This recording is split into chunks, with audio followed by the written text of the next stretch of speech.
আমাদের দেশে অনেকে কোরআন ছুঁয়ে শপথ করি আমরা, না? কোরআনে হাত রেখে কসম করি। তো কোরআন ছুঁয়ে, কোরআন ধরে, কোরআনে হাত রেখে শপথ করলে শপথ হবে কিনা, এবং এই শপথ হলে তার কাফারা দিতে হবে কিনা? এর উত্তর হলো যে শপথের একমাত্র বিশুদ্ধ ফরম্যাট হলো আল্লাহর নামে শপথ করা। আল্লাহর নামে শপথ ছাড়া শপথের আর কোনো বিশুদ্ধ ফরম্যাট ইসলামে নাই। নবী করিম সাল্লাল্লাহু আলাইহি ওয়াসাল্লাম বলেছেন, মান আরাদা আন ইয়াহলিফা ফালইয়াহলিফ বিল্লাহি আও লিয়াসমুত। যে শপথ করতে চায় সে আল্লাহর নামে শপথ করবে, আর না হয় সে চুপ থাকবে, অন্য কারোর নামে শপথ করতে পারবে না। তো এই জন্য আল্লাহর নামে আমাদেরকে শপথ করতে হবে। আল্লাহর শপথ, রহমানের শপথ, রহিমের শপথ, কাবার মালিকের শপথ, তার শপথ যার হাতে আমার জীবন, তার শপথ যিনি আমাকে সৃষ্টি করেছেন, তার শপথ যিনি আমার পালনকর্তা, আসমান জমিনের মালিকের শপথ। এইভাবে শপথ করা যায়। এগুলো সবগুলো ঘুরে ফিরে আল্লাহর নামেই শপথ হয়। এছাড়া আমাদের দেশে অনেকে দেশের মাটি ছুঁয়ে, সন্তানের মাথা ছুঁয়ে, দোকানদার ক্যাশ বাক্স ছুঁয়ে, গাড়ি চালক তার স্টিয়ারিং হুইলটা ছুঁয়ে, অনেকে নিজের মাথা ছুঁয়ে, মায়ের মাথা ছুঁয়ে, এরকম বিভিন্ন ছোঁয়াছুঁয়ি করে শপথের অনেক কসরত আমাদের সমাজে হয়। এগুলোর একটাও শপথ বিশুদ্ধ শপথ না।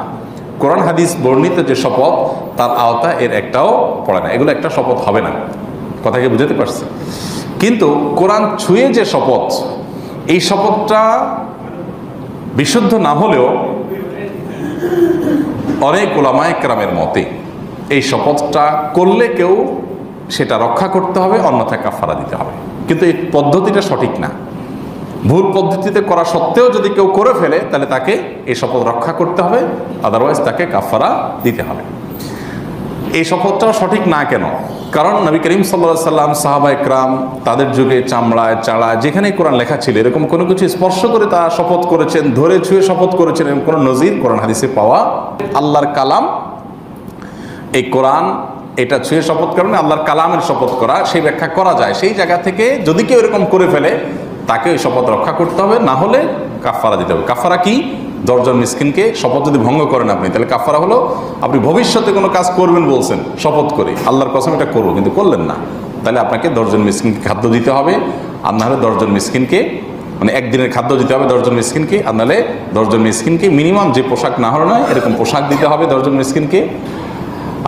আর না হলে 3 দিন রোজা রাখতে হবে।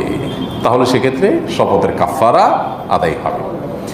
আর এ ধরনের শপথ, অর্থাৎ কোরআন ছুঁয়ে শপথ, এটা মূলত আমরা সাধারণত দেখি খ্রিস্টানদের মধ্যে, তারা বাইবেল ছুঁয়ে শপথ